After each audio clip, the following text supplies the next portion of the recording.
Nepal Tourism Board presents Heaven is Myth, Nepal is Real, Season 1. Two-wheeler sponsorship partner, Honda Nepal. Powered by Community Homestay Network. In association with Roto Mentholatum Nepal. Supported by Royal Mountain Travel and Inside Himalayas. नेपालको मध्य पहाडी क्षेत्रमा अवस्थित कास्की जिल्लामा पर्ने पोखरा उपत्यका सँगसँगै त्यहाँबाट नजिकै रहेको घान्द्रुक गाउँ र ल्वाङ गाउँ आफ्नै किसिमको सांस्कृतिक, भौगोलिक, पर्यटकीय एवं पर्यावरणीय दृष्टिकोणले एकदम विशिष्ट ठाउँहरू मानिन्छन्। त्यहाँ रहेका विविध जात जाति, भाषाभाषी, वेशभूषाका मानिसहरू र उनीहरूको रोचक संस्कार संस्कृतिले गर्दा यी तीन ठाउँहरू युगौँदेखि आफ्नो छुट्टै पहिचान बनाउन सफल रहेका छन्। हाम्रो दोस्रो एपिसोडका लागि हामी यिनै ठाउँहरूको यात्रामा जाँदैछौँ।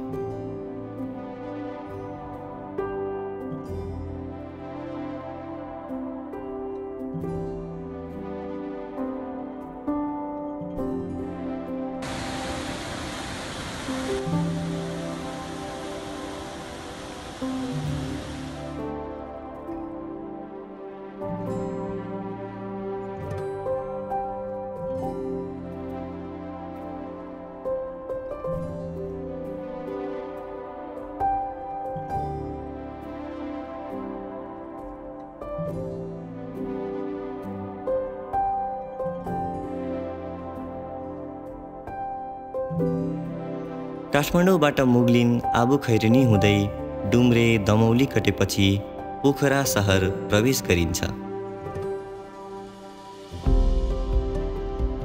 अन्नपूर्ण हिमश्रृङ्खलाको काखमा अवस्थित पोखरा शहर प्रकृतिको एउटा सुन्दर उपहार हो। त्यहाँ रहेका पुरातन गुफाहरू, त्यहाँबाट देखिने हिमालका दृश्यहरू, त्यहाँ अवस्थित झरना र ती प्राकृतिक सुन्दर तालहरू हेर्दा पोखरा शहर एउटा यस्तो आँखीझ्याल जस्तो लाग्छ जहाँबाट सिङ्गो नेपाल चियाउन सकिन्छ।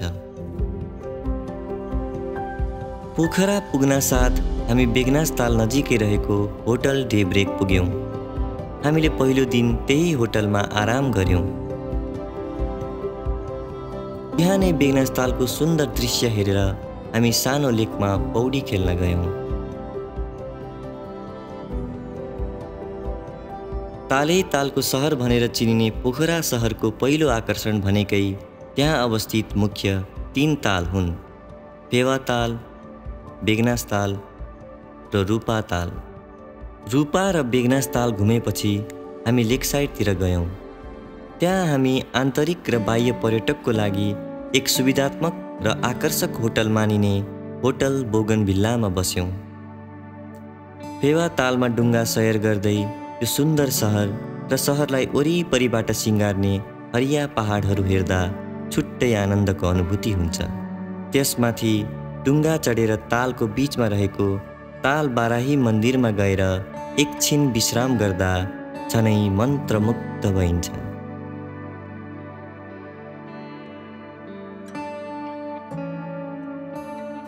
त्यस्तै तालपारीको लेक हाउसमा गएर ताल र तालपारीको सहर हेर्दै एउटा गोधुली साँझ बिताउनुको मजा छुट्टै छ।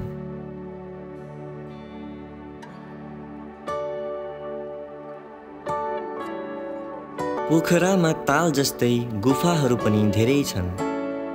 छोरेपाटनमा रहेको गुप्तेश्वर गुफाबाट डेभिस फल्सको आवाज सुन्दा एकैछिन एकोहोरो शून्यतामा हराइन्छ।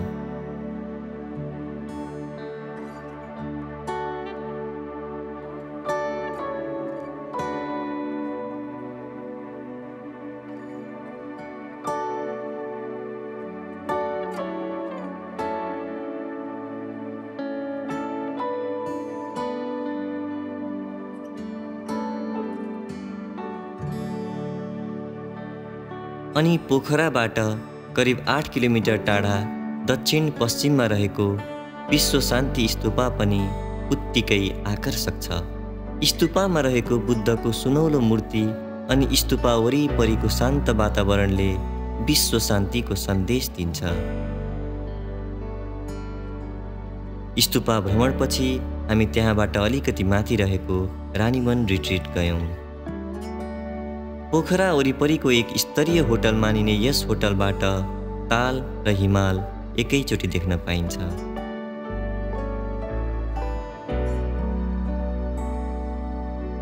पोखरा सहर प्राकृतिक सुन्दरताको दृष्टिकोणले जति आकर्षक छ त्यति नै रोचक यहाँ गर्न पाइने साहसिक एडभेन्चर्सहरूले बनाइदिन्छ।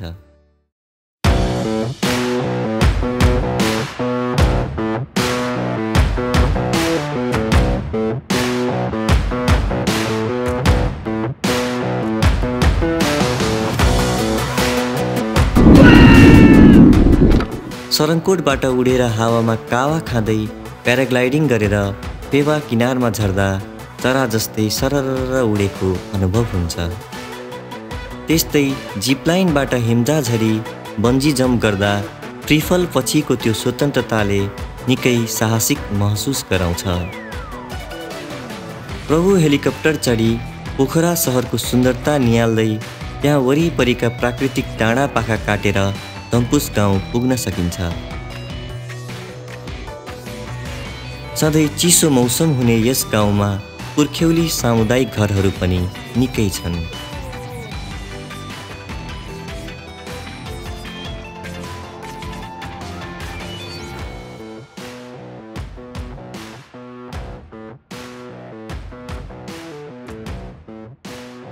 दृश्यावलोकनसँगै एडभेन्चर्सले भरिपूर्ण हाम्रो पोखरा बसाइको थकान मेट्न हामी त्यहाँदेखि नजिकै पर्ने ल्वाङ गाउँ गयौँ।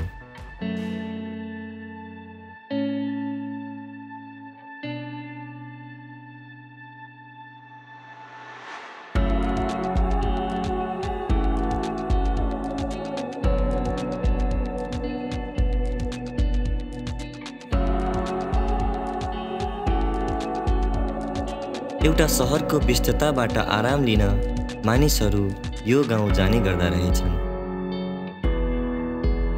माछापुच्छ्रे हिमालको छायामा पर्ने ल्वाङ गाउँमा रहेको ल्वाङ सामुदायिक होमस्टेको रेखदेख गर्दै आउनुभएका त्यहाँकै स्थानीय गुरुङ समुदायका मानिसहरूले आफ्नो सांस्कृतिक परम्परा झल्किने गरी त्यहाँ आउने पाहुनाको स्वागत गर्नुहुँदो रहेछ। महिला सशक्तिकरणमा विश्वास राख्ने त्यहाँको आमा समूहद्वारा सञ्चालित उक्त होमस्टेमा आमाहरूले आफ्नै छोराछोरी आए जस्तै गरेर हामीलाई मिठा मिठा खानेकुरा खान दिनुभयो। हाम्रो 2048 सालमा गठन भएको आमा समूह हो। अनि त्यसपछि चाहिँ हामीले 2051 सालमा चाहिँ हामीले जिल्लामा दर्ता गऱ्यौँ। हामीले राजा ज्ञानेन्द्रबाट पहिलो नम्बरको आमा समूह भनेर हामीले पुरस्कार नै पाएको थियौँ। क्या उहिलेको घाँटु चरित्र भन्नेहरू छैन के अरे, अहिलेकै त्यही के अरे आजले उहिले झ्याउरे नाचहरू छ। जुन ठाउँमा चाहिँ महिला जागृत हुन्छ त्यो ठाउँमा चाहिँ अलिकति विकास हुने रहेछ जस्तो सोच लाग्छ। अनि हामीले फेरि त्यो के अरे नेतृत्व तालिमहरू नि धेरै ठाउँमा लियौँ हामीले, एकाबाट वडाबाट गाविसबाट। अनि हामीले यो फेरि महिला विकास भन्ने छ, त्यहाँबाट महिलाहरूले कुनै दिन आफ्नो घरमा जसरी व्यवहार चलाउँछ समाज पनि त्यसरी व्यवहार चलाउनु खोज्छ। क्या इमान्दारी साथ चलाउनु खोज्छ। हामीलाई त खुसी लाग्छ नि बाबा, अब हामी अब बडाबुडी भइयो, अब छोराछोरी चाहिँ सबै कोही बाहिर कोही पोखरा कोही कहाँ हुन्छ। अब गर्दाखेरि कहिले त बडाबुडी मात्रै बसिराख्दा हामी मात्रै बसिराख्दा कस्तो बिरसिलो लाग्छ नि। यसरी पाहुनाहरू तपाईँहरू जस्तो पाहुनाहरू आयो भने आफ्नै छोराछोरी आयो जस्तो लाग्छ, रमाइलो लाग्छ। अनि मेरो छोराछोरी बाहिर भए पनि अरू आएर त भएछ नि भन्ने हामीलाई त्यही खुसी लाग्छ। ल्वाङ गएर त्यहाँको सुखद वातावरण र होमस्टेको परिवारसँग एउटा रमाइलो क्षण बिताउन पर्यटकहरू निकै रुचि राख्छन्। ल्वाङ सामुदायिक होमस्टे आफैमा निकै सुन्दर छ।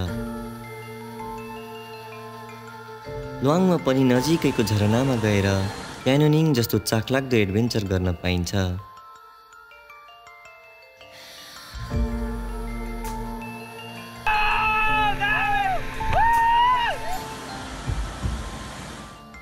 आफ्नो गाउँमा आउने पाहुनालाई स्वागतम। सबै आइरोस्। अनि फेरि आफ्नो पुर्खाहरू बस्ने ठाउँ सबै बजार बजार जाने, सकभरसम्म विदेश नजाने, आफ्नै गाउँमा बसेर आफ्नो पुर्खाहरूको थाला नछोडे हुन्थ्यो भन्ने आफ्नो विचार, मेरो विचार त्यो लाग्छ बाबु। यस सामुदायिक होमस्टेमा रहेका विभिन्न समुदायले त्यहाँ आउने पाहुनालाई आफ्नो कला र संस्कृति प्रस्तुत गरेर मनोरञ्जनका साथ बिदाई गर्नुहुँदो रहेछ। ल्वाङ सामुदायिक होमस्टेको त्यो छोटो बसाइपछि हामी घान्द्रुक गाउँ जाने यात्रामा लाग्यौँ।